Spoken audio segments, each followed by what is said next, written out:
ওকে, প্রশ্ন করুন ভাই। শুভ সন্ধ্যা ডক্টর জাকির এবং যারা উপস্থিত আছেন। আমার কোনো কিছু বলার আগে আমি কেবল বলতে চাই, আমি যা জিজ্ঞেস করছি তাতে কাউকে অসম্মান করা আমার লক্ষ্য নয়, এবং এবং এবং সবার কাছে আমি খুবই তরুণ, তাই কিছু বেঠিক বললে আমাকে ক্ষমা করবেন। আমার প্রশ্ন হচ্ছে, যতদূর আমি দেখেছি এবং জেনেছি, আমার চতুর্পাশে আমি দেখেছি ইসলাম প্রতিমা পূজায় বিশ্বাস করে না। তাই আমি জানতে চাই প্রতিমা পূজায় বিশ্বাস না করার কারণ কি। এটা আমার প্রথম প্রশ্ন। ভাই প্রশ্ন করলেন যে তার বিশ্বাস মতে ইসলাম প্রতিমা পূজায় বিশ্বাস করে না। কেন ইসলাম প্রতিমা পূজায় বিশ্বাস করে না? যে কারণে ইসলাম প্রতিমা পূজায় বিশ্বাস করে না তা হচ্ছে এটা নিষিদ্ধ। পয়েন্ট নাম্বার 1, আপনি ঈশ্বরের প্রতিমা বানাতে পারেন না। ঈশ্বরের প্রতিমা বানালেন আপনি ঈশ্বরকে অবমাননা করলেন।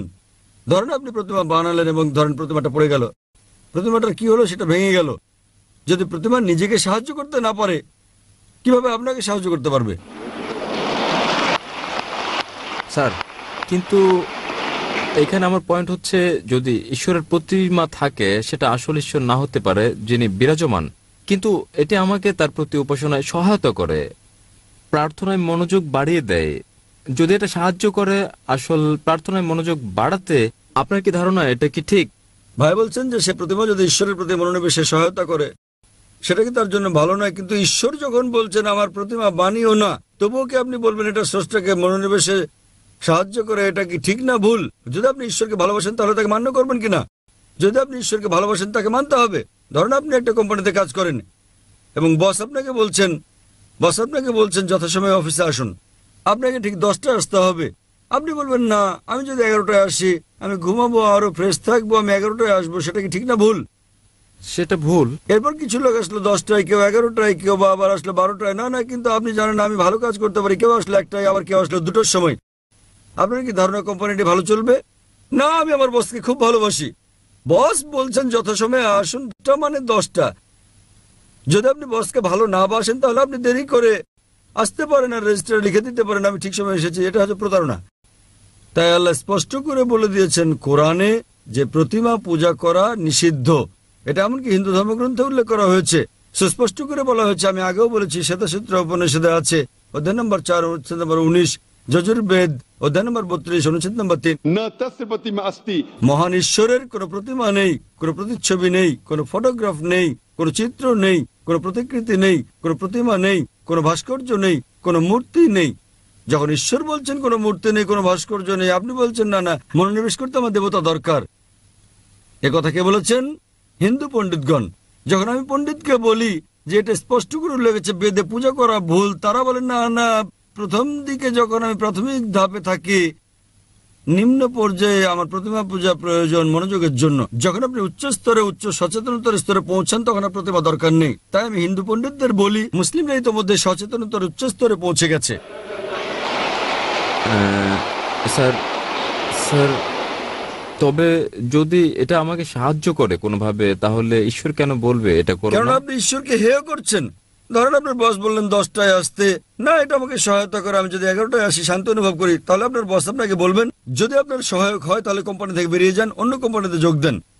যেখানে কেউ আসে 10টায়, কেউ 11টায়, কেউ 12টায় আসে। আপনি কর্মচারীকে বললেন 10টায় আসতে, ধরেন আমি কর্মচারী বললাম দুপুর 12টায় আসবো, আমি শান্তি অনুভব করি, এটা আমাকে ভালো লাগে, আমি প্রশংসা করি আপনি খুব ভালো বস। আপনি কি পছন্দ করবেন? প্রতিদিন আপনি বলেন আমার বস খুব ভালো, আমার বস খুব ভালো, আপনি তসবিহ জপেন, আপনার জপমালা, আমার বস খুব ভালো। অন্য কর্মচারীরা বিকেলে আসে, 2টোর দিকে আসে, আমার বস খুব ভালো, আমার বস খুব ভালো। বস বলবেন ভাই আপনি আমার প্রশংসা বন্ধ করেন, সময় মতো অফিসে এসে কাজটা করেন। তাই আপনার ঈশ্বর, আপনার স্রষ্টা আপনার ধর্মগ্রন্থে আপনাকে বলেছেন, হিন্দু ধর্মগ্রন্থে, খ্রিস্টান ধর্মগ্রন্থে, মুসলিম ধর্মগ্রন্থে, প্রতিমা বানিও না। আপনি ঈশ্বরকে অবমাননা করছেন। এত ক্ষমতাবান ঈশ্বর, তার প্রতিমা বানাচ্ছেন। কে প্রতিমা বানাচ্ছে? কে বানাচ্ছে? মানুষ।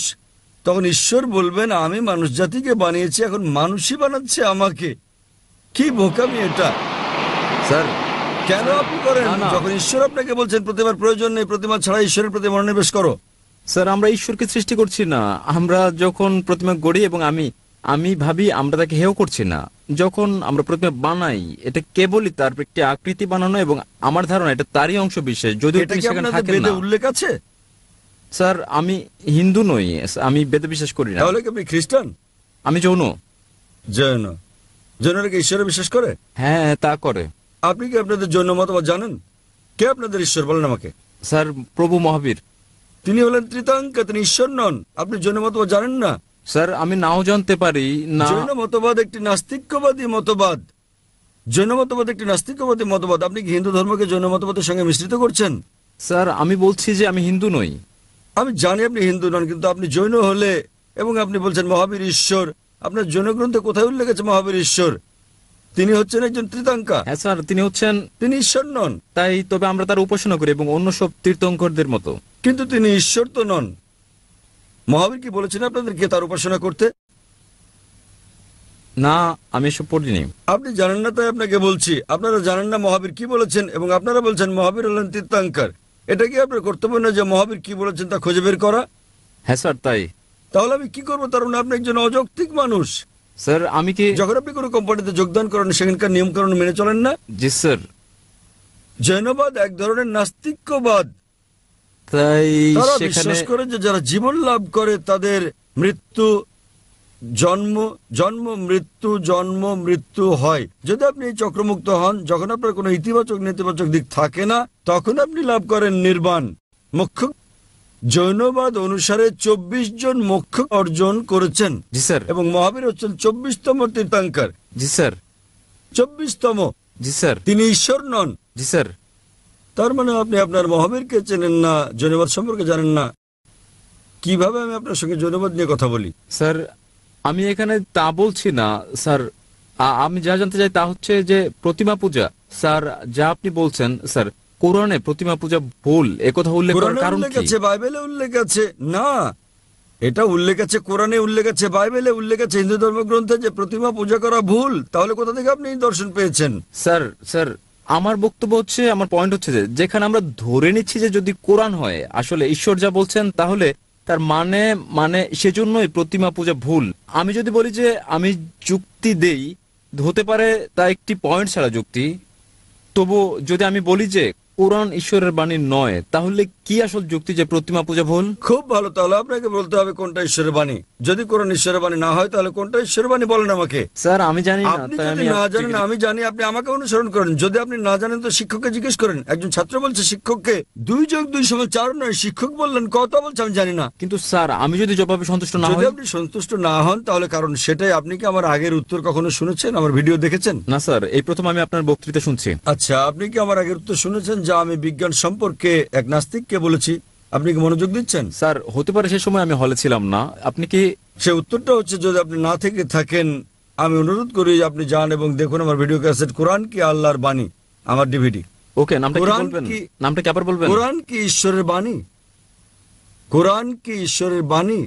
এবং ইনশাল্লাহ যদি আপনি মুক্ত মনে এটা দেখেন, আপনি ইনশাল্লাহ গ্রহণ করবেন যে কোরআন ঈশ্বরের বাণী এবং বিশ্বাস করবেন ঈশ্বর একজন, যার কোনো প্রতিমা নেই, এবং ইনশাল্লাহ আপনি এটা গ্রহণ করবেন। তাই যান এবং দেখেন ডিভিডিটা। এটা 4 ঘন্টার ডিভিডি। এবং ইনশাল্লাহ আপনার কোনো জিজ্ঞাসা থাকলে আপনি আমাকে লিখতে পারেন আমার ইমেলে zakir@irf.net-এ। ধন্যবাদ স্যার।